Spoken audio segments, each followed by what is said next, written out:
Okay, so quickly we just go in through my presentation of a little difficult problem, which I hope you can all see it.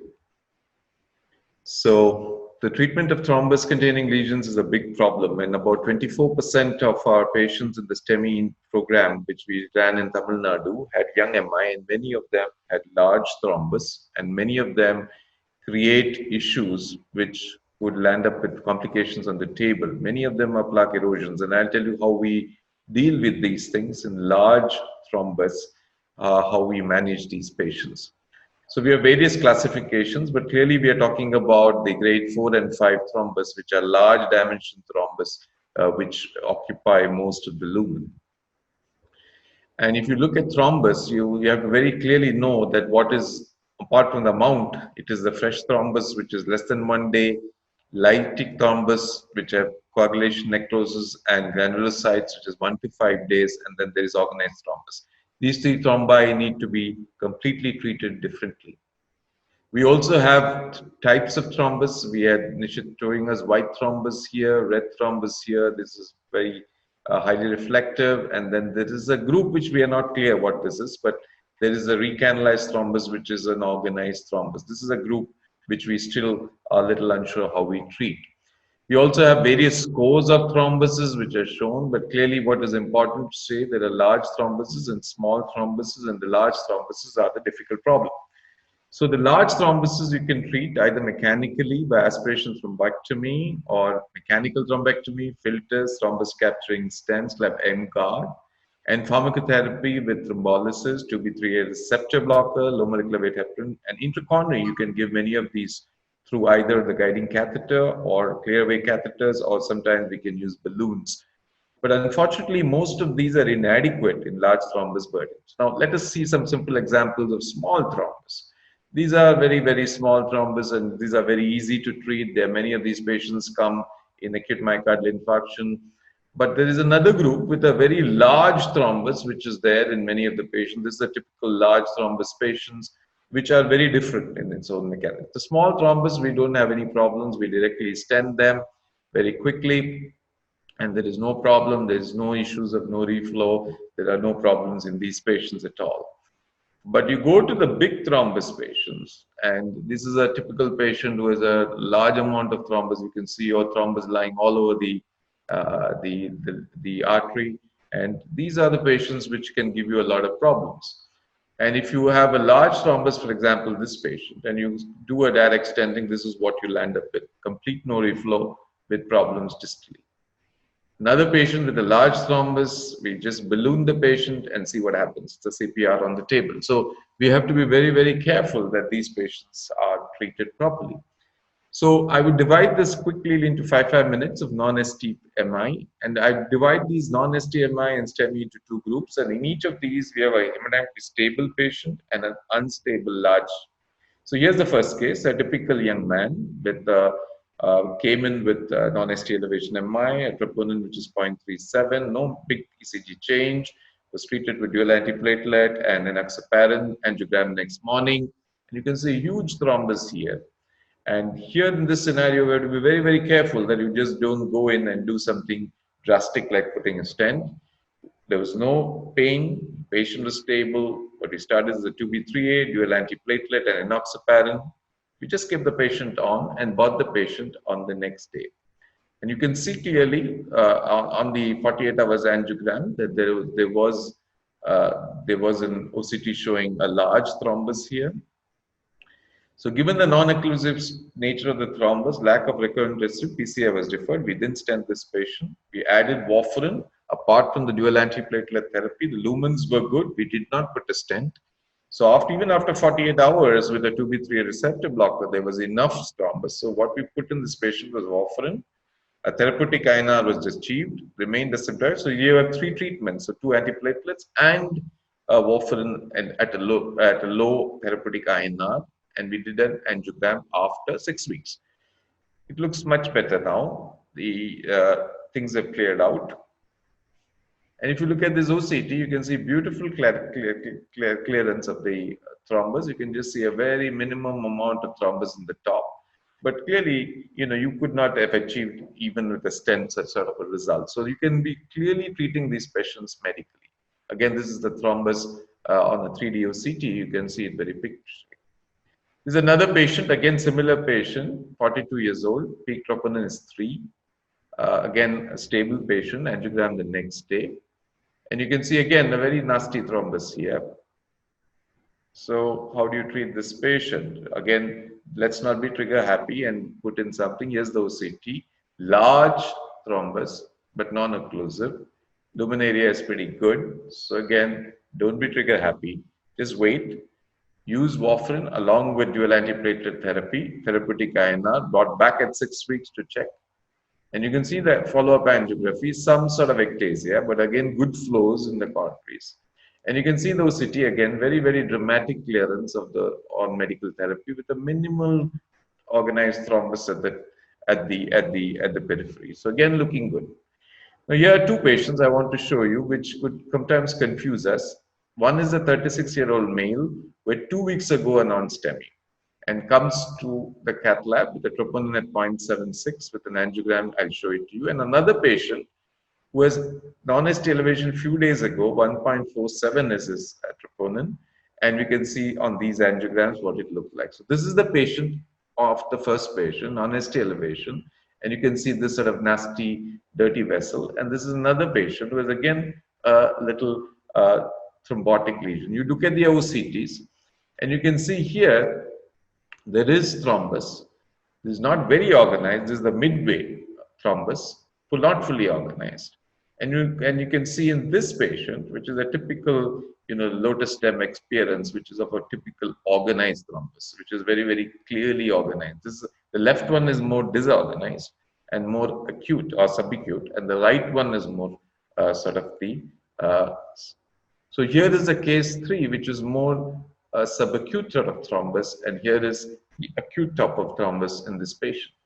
So here what we do in this patient, in the subacute sort of patient, we put them on oral anticoagulation and see what happens. The artery completely clears out. You're left with a very, very discrete sort of lesion. And again on the OCT, you can see everything clearing out, and there is a stenosis now. All we do is that this is the pictures, the static pictures, again showing now, we just now, after this whole thing, put a short stent and sort the problem out. So here you wait, anticoagulate, clear the vessel, and then stent. While in the next patient is the case 4, which is fully organized thrombus. We don't do anything. We just go straight in, cross, stent. Because here, this is not, anticoagulation is not going to help. This is a typical lotus stem lesion. So you just fix it, and you can see that the stent is really nice, and we have to clear the whole issue. So in short, in a large thrombus with non-ST elevation, who's hemodynamically stable, keep off your trigger, use 2B-TBA blockers, use dual antiplatelet, after which, after 48 hours, you still see large thrombus, give warfarin, bring them back after 6 weeks, complete thrombus resolution is provided, and then you focally stent and avoid all the problems of no reflow because of stability. Now, here we may in a STEMI, we may have more acute problems where you have more pain. I think he's a 26-year-old male presenting with a STEMI anterior wall MI. The patient is front-loaded with antiplatelets, dual, and taken for the primary PCI. That's the ST up on anterior leads. And you can see again a similar scenario, large thrombus here, reasonable flow. So what do? You give intracoronary reticulase, 3 bolus of 4.5 very, very gradually, and wait. The most important thing is to wait in these patients. These are all typical young patients, less than 40 years of age, which is about 20% of our patients. If you read a JAMA paper, it was 24% had less than 45 years of age. So this is post-lysis. You just waited and you cleared the vessels and everything looks clean now. So patient became pain-free. There's absolutely no need to stent these patients. The STs come down, everything is clean. An angiogram done 72 hours later looks pretty good in terms of the flows, in terms of the lesion. And it sort of, you do an OCT and you can see some thrombus here, but more of it is cleared. Lumens are pretty good. You don't need to put a stent. Here's another patient, anterior wall MI, young, again 90 minutes window, coming with ST elevation. And you can see here that it is the proximal part is the culprit, but the lesion has the clot has distally embolized. So there's proximal culprit and distal embolization. So what we do now is we use a technique where we puncture the balloon and give reticulase distally and proximally with a puncture balloon. We don't have a KLA. So it's a custom-made balloon infusion catheter, which we inject reticulase now into the coronaries. And what you can see is post-lysis, the flow is little better, but you can see some sort of still thrombus here. But you just bring the patient back after 24 hours, and you can see that the flows are much better, the distal vessel looks much cleaner, and there is no big problem. So we just keep the patients on warfarin and clopidogrel, bring them back at 6 weeks. Same story like non-STEMI elevation, non-ST elevation MI. The clot is all cleared out. There's very minimal thrombus left, and patients do well. Now here's a occluded vessel. Now here's the danger. We would think that we just balloon these patients and stent them, and there is where the problem starts sometimes with no reflow, and you lose myocardium here. What we do is thrombus aspirate, then we give intracoronary lysis and see what happens here.